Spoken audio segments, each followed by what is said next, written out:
সুপ্রিয় দর্শক, আশা করছি সবার সব অনেক ভালো যাচ্ছে। নতুন ভিডিওতে সবাইকে স্বাগতম। আজকে আপনাদের নিয়ে যাব খুবই সুন্দর একটি জায়গায়। আপনারা যারা আমার ভিডিওগুলো দেখেন তারা জানেন যে সুইডেন অনেক সুন্দর। আমি প্রায়শই আপনাদেরকে সুন্দর সুন্দর জায়গায় নিয়ে যাই। আজকে আমরা যাব, সুইডিশে বলা হয় মানে লেক, শুদ্ধ বাংলায় মনে হয় এটাকে হ্রদ বলা হয়। আপনারা জানাবেন আপনাদের এরিয়াতে কি বলা হয়। তো আজকে আপনাদের লেকের পাড়ে নিয়ে যাব। এখানে যে যাওয়ার পর আমি দেখলাম, আমি ভেবেছিলাম যে শুধু ঘুরে চলে আসব। পরে দেখলাম যে এটা আপনার চারিদিক থেকে এন্ট্রি নেওয়া যায়, মানে চারপাশ থেকে এটাতে আপনার বসা যায়। তারপর এখানে অনেকেই বড়শি দিয়ে মাছ ধরছিল। তবে আমি প্রথমে যে পাশ দিয়ে গিয়েছিলাম সে পাশ আপনার খোলা ছিল, কিন্তু মাছ ধরার জন্য সুযোগ ছিল না। তারপর অন্য পাশে গিয়ে দেখি মাছ ধরার সুযোগ আছে। তো চলুন, আমাদের ওয়েদার এখন অনেক সুন্দর, যদিও আগামী 2-1 দিনের মধ্যে আবার স্নো পড়বে। তবে এই ওয়েদার দেখে মনে যে গরমকাল খুবই নিকটে। গরমকালে সুইডেনকে দেখতে আরও সুন্দর লাগে। চারিপাশ আপনার ফুল, তারপর সবুজে ভরে যায়। আর আকাশটা দেখেন এমনিতেই নীল।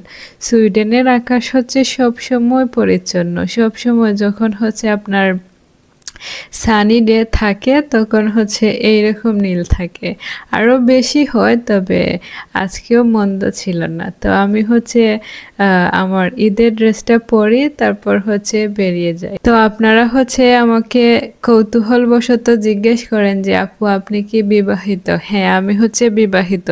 তবে আমার ক্যামেরার সামনে আমার হাজবেন্ড আসেন না, ওনার পছন্দ না। তাই অনেক সময় যে অনেক সময় না, সব সময় আমি ওনার কোনো পার্সোনাল ফটো বা ভিডিও শেয়ার করি না। তো যাই হোক, আপনারা ভিডিওটি এনজয় করুন। এখানে বলে রাখি যে আমি গ্রামে বড় হয়েছি। তো আমরা যারা গ্রামে বড় হয়েছি, আমাদের নারীর মধ্যে আপনার এগুলো থাকে। এই যে আমি যখন বাড়িতে ছিলাম তখন যে যখন বেশি পানি আসতো বা কি, তখন নৌকা বা কি আমার অনেক পছন্দের ছিল।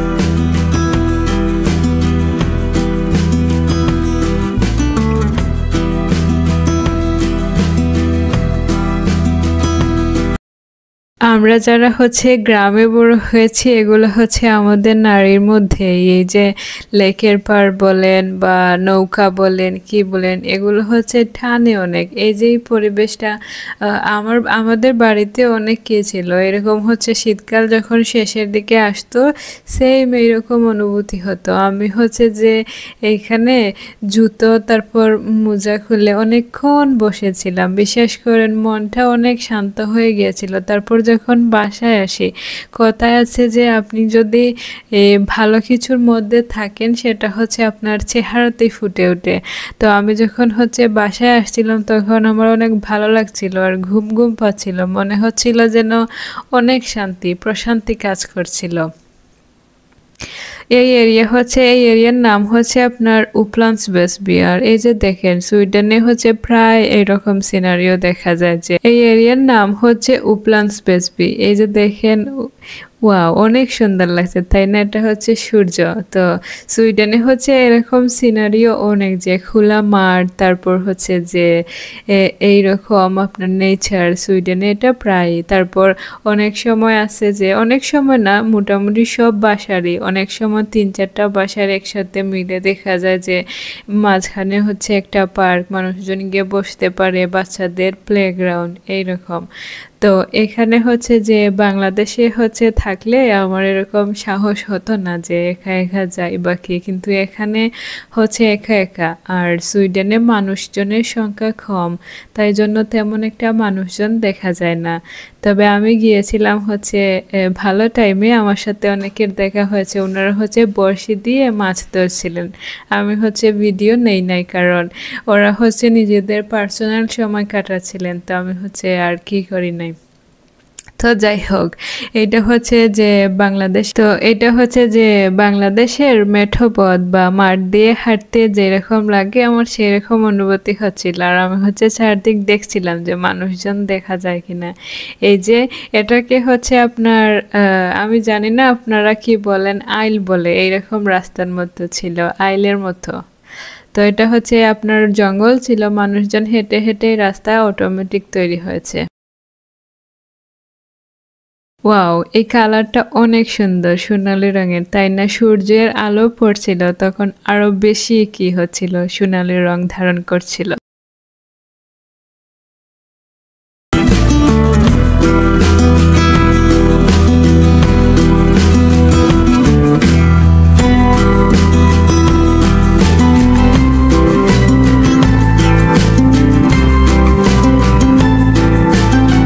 আমি যখন গিয়েছিলাম তখন হচ্ছে আপনার পড়ন্ত বিকেলের সূর্যটা দেখতে জশ লাগে।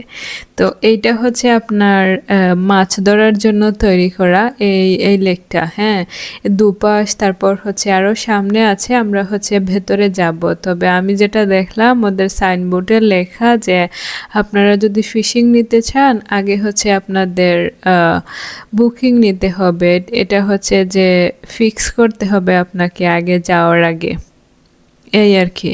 তবে এই এরিয়াটা না আরো বিশাল, ওই যে সামনে যেদিকে সূর্য দেখা যাচ্ছে ওইদিকে আরো অনেক। তবে আমি হচ্ছে যাই নাই, কারণ সন্ধ্যা নেমে আসছিল, তারপর দেখা যাবে রাত হয়ে যাবে, এই আর কি। তবে এখন হচ্ছে আমাদের অনেক লম্বা দিন, আপনার 7টা 8টা বেজে যায়, যে এখনো দিন থাকে। সামনে হচ্ছে আরো বড় হবে, 10টা পর্যন্ত দেখা যাবে যে আপনার সূর্য অস্ত যায় নাই, বাইরে হচ্ছে দিনের মতো আলো। এই যে ফিশকুড ক্র্যাবস, এই যে সাইনবোর্ডটাতে লেখা ফিশকুড ক্র্যাবস, দ্যাট মিনস হচ্ছে ফিশিং পারমিট নিডেড। তো আমি হচ্ছে ভেতরে গেলাম, ভেতরে গিয়ে দেখলাম যে মানুষজন হচ্ছে খুবই নিরিবিলি সময় কাটাচ্ছেন। ভিউটা অনেক সুন্দর, তাই না? বাংলাদেশে হলে আপনার এই যে এগুলো খাট, তারপর কি এইগুলা নিয়ে যাইতো, এই যে সবুজ, তারপর হচ্ছে সূর্যের আলো, কি সুন্দর লাগছিল। এই যে মানুষজন দেখা যাচ্ছে, তবে আমি হচ্ছে ওদের ক্যামেরাবন্দি করতে চাই নাই, চলে আসছেন ওনারা 2-1 জন মনে হয়, এই আর কি। অসাধারণ এক কথায়।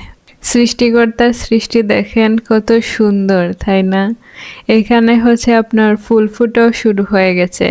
আমি হচ্ছে ওইখানে নামার চেষ্টা করি, তারপর ভাবলাম যে না, বেশি হয়ে যাবে, যদি পাশে বা সাথে কেউ থাকতেন তাহলে নামতাম।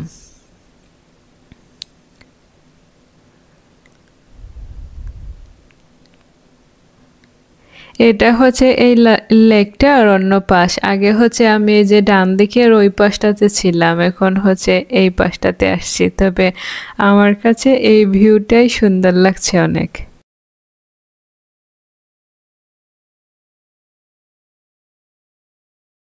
মনে হচ্ছে বাংলাদেশে আমি কোনো গ্রামের মাঝখান দিয়ে হাঁটছি, তাই না?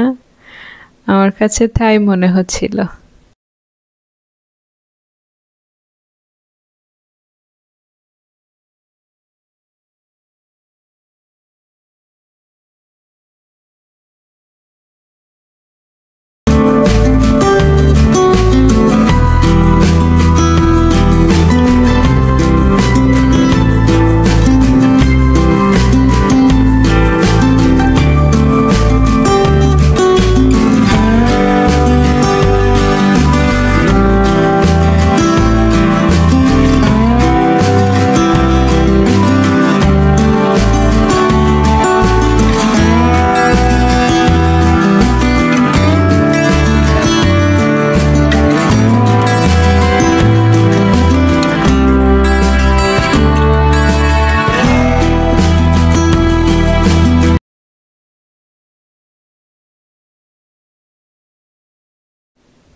তারপর এটা হচ্ছে আপনার গ্রিল করার ব্যবস্থা। সুইডেনে হচ্ছে এই জিনিসটা অনেক ভালো লাগে, পার্কের মধ্যেও গ্রিল করার ব্যবস্থা থাকে। তারপর আমি চলে আসছি আপনার, এটা হচ্ছে স্তাহুন। স্তাহুন হচ্ছে স্টেশন। আমি ট্রেনের জন্য অপেক্ষা করছিলাম 10 থেকে 15 মিনিটের মতো, তারপর বাসায় চলে আসি। Bye bye.